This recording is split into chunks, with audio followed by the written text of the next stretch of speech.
About Sri Lanka, there were a number of events that took place which finally led to Mr. Rajiv Gandhi being shot at in Colombo while inspecting the guard over there. What happened? What went wrong with Sri Lanka?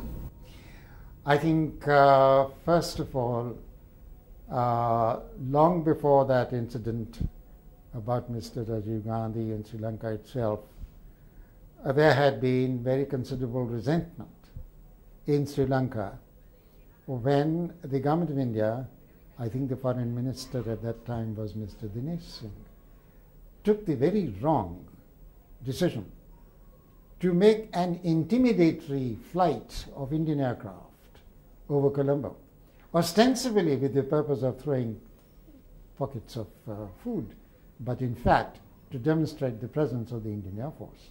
And I remember going to Sri Lanka very soon after that, and the resentment against that was very great. There was indeed a degree of arrogance in the Indian behavior towards Sri Lanka at that time. And one of the incidents of that, which stands out very clearly in my mind, is that the ships, the warships, the Navy ships, that took the IPK of the Indian police military force to Sri Lanka were stationed, illuminated, right on display in the waters just in front of the central playground of Sri Lanka. This was a very undesirable, tactless kind of display of the Indian military presence off the shores of Sri Lanka, which should not have been done.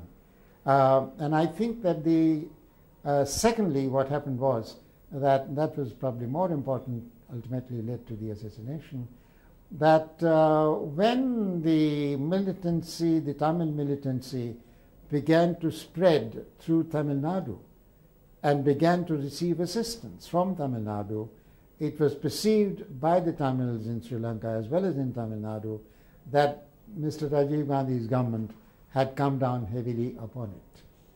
And finally, what added to that incident was extremely lax security arrangements.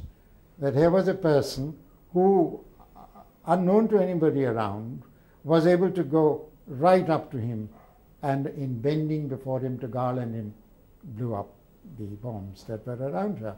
So I think it was political tactlessness, security lapses, as well as a Tamil resentment, first in Sri Lanka, then in Tamil Nadu, against the actions of the New Delhi government, which went against the Tamil upsurge in northern Sri Lanka.